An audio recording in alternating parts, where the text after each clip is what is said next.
একটি ভয়াবহ খবর যে পুলিশ অফিসার বলছিল, ওয়ারি থানার ডিসি ছিল, ওই যে স্বরাষ্ট্রমন্ত্রীকে দেখাচ্ছিল যে একটা মারলে তো আরেকটা দাঁড়া যায়। 1 বছর পরে তাকে বলে বরখাস্ত করেছে।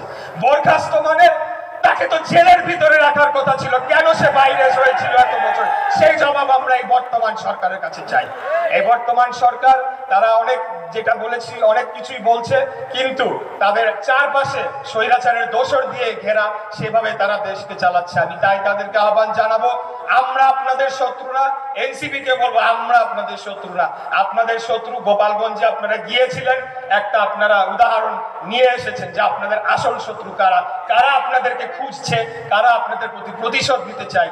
আমরা বাংলাদেশ জাতীয়তাবাদী দল বিএনপি, আমরা যদি শক্ত হাতে এই খুনি হাসিনা বাহিনীকে 5 তারিখের পরে দমন না করতাম, তাহলে আপনাদের জন্য কিন্তু সহজ হতো না বিষয়টা। বাংলাদেশ জাতীয়তাবাদী দল নতুন কোন রাজনৈতিক দল নয়। শহীদ রাষ্ট্রপতি জিয়াউর রহমান, যিনি বাংলাদেশের স্বাধীনতার ঘোষণা দিয়েছিলেন, যখন সকল রাজনৈতিক নেতৃবৃন্দ পালিয়ে গিয়েছিল 25শে মার্চ কাল রাতে, তখন তিনি বুকে সাহস দিয়ে 36 বছর বয়সের একজন মেজর, আমার বয়স 38, আমার থেকেও 2 বছর বয়স কম ছিল, উনি নিজ উদ্যোগে তিনি বাংলাদেশের স্বাধীনতার ঘোষণা দেন। এবং যখন একজন মিলিটারি পার্সনের ঘোষণা সারা বাংলাদেশে ছড়িয়ে পড়ে, মানুষের বুকে সাহস সঞ্চার হয়, তারা তখন সেই যুদ্ধে যোগদান করে। অতএব এই বিএনপিকে এত হালকা বা দুর্বল ভাবলে চলবে না। আপনারা ঘুরতেছেন, জেলা শহরে ঘুরেন, সমস্যা নাই, কিন্তু ঘুরে আপনাদের ফিলোসফি নাই, আপনাদের রাজনৈতিক কোনো দর্শন নাই, রাজনৈতিক কোনো কর্মসূচি নাই, রাজনৈতিক কোনো এজেন্ডা নাই। আপনাদের এজেন্ডা একটাই, বিএনপির বদনাম করো, বিএনপি চাঁদাবাজ, বিএনপি চাঁদাবাজ। সারা দেশ এই ভাঙা রেকর্ড বাজাচ্ছেন। আমি মনে করি এই কর্মকাণ্ডের মধ্যে দিয়ে আপনাদেরকে বাংলাদেশের জনগণ ঘৃণা ভরে প্রত্যাখ্যান করেছে। আপনারা এই গণ অভ্যুত্থান, এই আন্দোলনের সোল এজেন্সি আপনাদেরকে দেওয়া হয় নাই।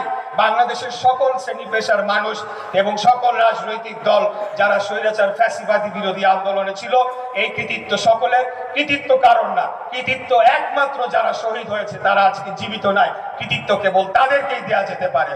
আর অন্য যারা এটার জন্য কৃতিত্ব দাবি করে ব্যবসা করার চেষ্টা করবে, তাদেরকে বলবো, 71-এর চেতনাবাজদের দেখেছেন না কি অবস্থা হয়েছে, এক পরিণতি আপনাদের হবে। অতএব আপনারা একটা সহ অবস্থানের রাজনীতিতে আসেন, আমরা পাশাপাশি সহ অবস্থান করতে চাই। সকলেই বাংলাদেশের আমরা নাগরিক, যে যার মত প্রকাশ করব, আরেকজনকে আমরা আক্রমণ না করে আমরা সেই কাজটি করব। রাজপথে নেমে এসে তারা গুলির মুখে দাঁড়িয়ে থেকে এই আন্দোলনকে সফল করেছে, আমাদের এই সংগ্রামকে সফল করেছে। আমার মনে হয় যে বাংলাদেশের মানুষ তাদের রক্তের প্রতি চিরঋণী হয়ে থাকবে, এবং এই যে তারা তাদের জীবন দিয়েছে সেটির প্রতি যদি আমরা শ্রদ্ধাবোধ, সম্মানবোধ রাখতে চাই, তাহলে যে উদ্দেশ্যে তারা বাংলাদেশের এই আন্দোলনে যোগদান করেছিল, যে বাংলাদেশকে একটি বৈষম্যহীন গণতান্ত্রিক স্বাধীন রাষ্ট্র হিসেবে প্রতিষ্ঠা করা হবে, যেখানে কোনো ধনী গরিব, কোনো শ্রেণী পেশার মধ্যে কোনো বিভেদ করা হবে না, আইন সকলের জন্য সমান হবে, এবং বাংলাদেশের জনগণ সরাসরি ভোট দানের মাধ্যমে তাদের নির্বাচিত সরকার প্রতিষ্ঠা করবে, এবং পরবর্তীতে সকল রাষ্ট্রীয় সুযোগ সুবিধা বা চাকরির ক্ষেত্রে যাতে কোনো বৈষম্য না হয়, এরকমই তো একটা রাষ্ট্র দেখার জন্য তারা আন্দোলনে নেমেছিল। এইরকমই একটা রাষ্ট্র বিনির্মাণের ঘোষণা বিগত 2022 সালে আমাদের দলের পক্ষ থেকে 31 দফার মাধ্যমে কিন্তু সংস্কার প্রস্তাব দেওয়া হয়েছিল। তো তারই একটা ধারাবাহিকতা আমরা দেখতে পাই যে এই বৈষম্য বিরোধী আন্দোলনেরও একটা সম্পৃক্ততা রয়েছে। তাই আমি যারা আমাদের ছাত্র দলের ভাইয়েরা আছে তাদেরকে বলবো যে বিগত 5ই আগস্টের পরে গতানুগতিক রাজনীতির চিন্তাধারা থেকে বের হয়ে এসে আমাদেরকে নতুনভাবে চিন্তা করতে হবে। নতুন যে 3.5 কোটি ভোটাররা যুক্ত হয়েছে, তাদেরকে কিভাবে আমরা আমাদের দলের প্রতি আকৃষ্ট করতে পারি, আমাদের কর্মসূচির মাধ্যমে, আমাদের রাজনৈতিক কর্মকাণ্ডের মাধ্যমে, সেটির দিকে আমাদেরকে বিশেষভাবে নজর দিতে হবে। আপনারা জানেন যে গণ অভ্যুত্থানকে নিয়ে এটা অনেকেই ইতিমধ্যে বলে গিয়েছেন যে একটা এখানে সোল এজেন্সি বা এটার একটা একক কৃতিত্ব নেওয়ার একটা গ্রুপ সৃষ্টি হয়েছে বিভিন্ন জায়গায়, এবং তারা বিভিন্ন ধরনের দুর্নীতিতে জড়িয়ে পড়েছে, বিভিন্ন ধরনের অপকর্মে জড়িয়ে পড়েছে।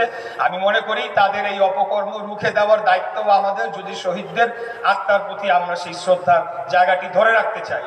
আর সর্বশেষ যে কথাটি বলবো, যেটি ইতিমধ্যে বলছিলাম যে নতুনভাবে আমাদের চিন্তা করতে হবে। 3.5 কোটি ভোটাররা যুক্ত হয়েছে। আমাদের শুধু আগামী নির্বাচন, আমি ছাত্রদল করবো, আগামী নির্বাচনের কথা চিন্তা করলেও হবে না।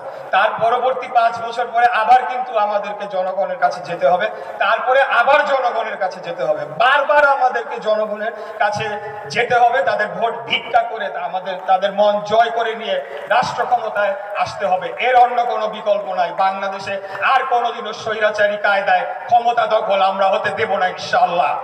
আর সর্বশেষ যে কথাটি বলতে চাই, এই সরকারের প্রতি দাবি জানাতে চাই, আপনারা অনেক বড় বড় কথা বলেছেন, বিচারের নামে সংস্কারের নামে অনেক কালক্ষেপণ করেছেন, কিন্তু আমরা দৃশ্যমান কোন বিচারের কর্মকাণ্ড এখন পর্যন্ত কেন দেখতে পেলাম না? এই যে আমাদের এখানে শহীদ পরিবারের গার্জিয়ানরা বলে গিয়েছেন যে এখানে তো সকল ভিডিও ফুটেজ রয়েছে। এখন তো আর 71 সালের মতো না যে তথ্য প্রমাণ নাই, ছবি নাই, ভিডিও ফুটেজ নাই, সকল কিছু ভিডিও ফুটেজ রয়েছে, সকল তথ্য প্রমাণ রয়েছে। এতদিন কেন লাগলো? একটা মাত্র ট্রাইব্যুনাল কেন গঠন করা হয়েছে? কেন আরো 5টা দ্রুত বিচার ট্রাইব্যুনাল বা মানবতা বিরোধী ট্রাইব্যুনাল কেন গঠন করা হচ্ছে না? কেন একসাথে এই সকল বিচার কার্যের যে চার্জশিট সেগুলো দেওয়া হচ্ছে না?